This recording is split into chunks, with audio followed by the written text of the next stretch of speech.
আসসালামু আলাইকুম। প্রতিদিনের মতো একটা ডেলি ব্লগ নিয়ে চলে আসলাম আপনাদের সাথে। তো যেখান থেকে আমার ভিডিওটা দেখছেন আশা করি সবাই ভালো আছেন। আল্লাহর রহমতে আমিও ভালো আছি। তো আজকে এই যে রাত্রেবেলা ভাইয়া বলতেছে যে সবজি খিচুড়ি খাবে, যেহেতু শীতের মৌসুম পড়ে গেছে, সব রকমের সবজি বাজারে বেড়ে গেছে।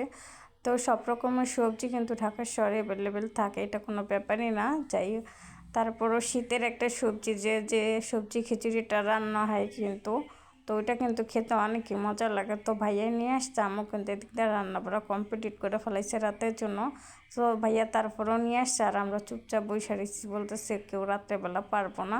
তো আমার ছোটো ভাই কিন্তু সবজি খিচুড়ি অনেক সুন্দর করে রান্না করতে পারে, এর জন্য ওর ডেকে নিয়ে আসতো। বলতেছে যে তুই একটু সবজি খিচুড়িটা রান্না করে দে, তোর হাতের খিচুড়িটা রান্না মজা আসে। আসলেই ওর হাতের সবজি খিচুড়িটা খেতেও খুবই মজা, এর জন্য বিশেষ করে ওর হাতের সবজি খিচুড়িটাই বিশেষ করে মজা। তারপরে ও কিন্তু রান্না বাড়া আমাদের চেয়েও একটু ভালো পারে, মজা হয় রান্না বাড়া। ভাই দেখা বলতেছি না, ওর হাতে রান্না বাড়া মজা, এই জন্যই বলতেছি যদি কোনো একদিন আপনাদেরকে খাওয়াতে পারতাম তাহলে বুঝতেন। তো ওই যে কোটাবাটি করতেছে ভাইয়া, আবার বলতেছে দে আমি একটু কোটাবাটি করে দিই। তো বলতেছে না, যেহেতু আমি রান্না করতে পারবো আমি কোটাবাটি করে নিতেও পারবো। তো সুন্দর করে ও কিন্তু এই যে কোটা নিতেছে, তরকারিগুলা সুন্দর করে এই যে পাতাকপিগুলা কোচায় কোচায় নিতেছে। আমি আবার দুষ্টুমি করতেছি যে তুই তো আমাদের চেয়েও ভালো কাজ পারস, তাহলে তোরেই তো যে কোনো বাবুর্চি কাজে বাবুর্চি আর আনতে হবে না, তোরে দিয়ে এই কাজ রান্নাবাড়া করাইতে পারবো। তো এইগুলা ধুইয়া নিচ্ছে, কইটা আবার কিন্তু ধুইয়াই না, আবার কুটা নিতেছে। মিষ্টি কুমড়া, ফুলকপি, টমেটো, সব রকমের লাউ আনছিল দেওয়ার জন্য। তো আমরা লাউ দিতে না করছি, লাউ দিতে কীরকম জানি খিচুড়িটা একটা পাইনসা পাইনসা হয়ে যায়, ভালো লাগে না। তো এই যে কোটাবাটি শেষ করে চুলার পাশে চলে আসছে। আর যেহেতু আমরা মানে ঢাকা থাকি, ওরকম লার্কির চুলা তো কেউ এরকম নেই, আগে অ্যাভেলেবেল ছিল, যেহেতু ভাড়াটিয়ারা ছিল, ভাড়াটিয়ারা রান্না করার জন্য লার্কির চুলা ছিল।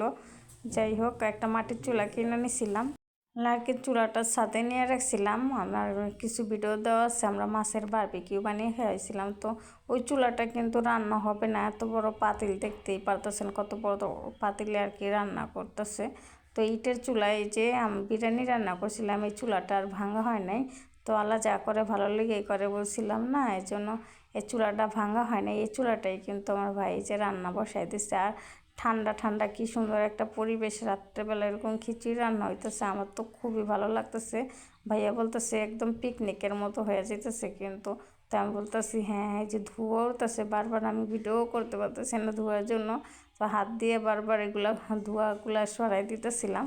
যাই হোক, কথা বলতে বলতে কিন্তু এই যে রান্না বাড়াটা কিন্তু কমপ্লিট হয়ে গেছে গা।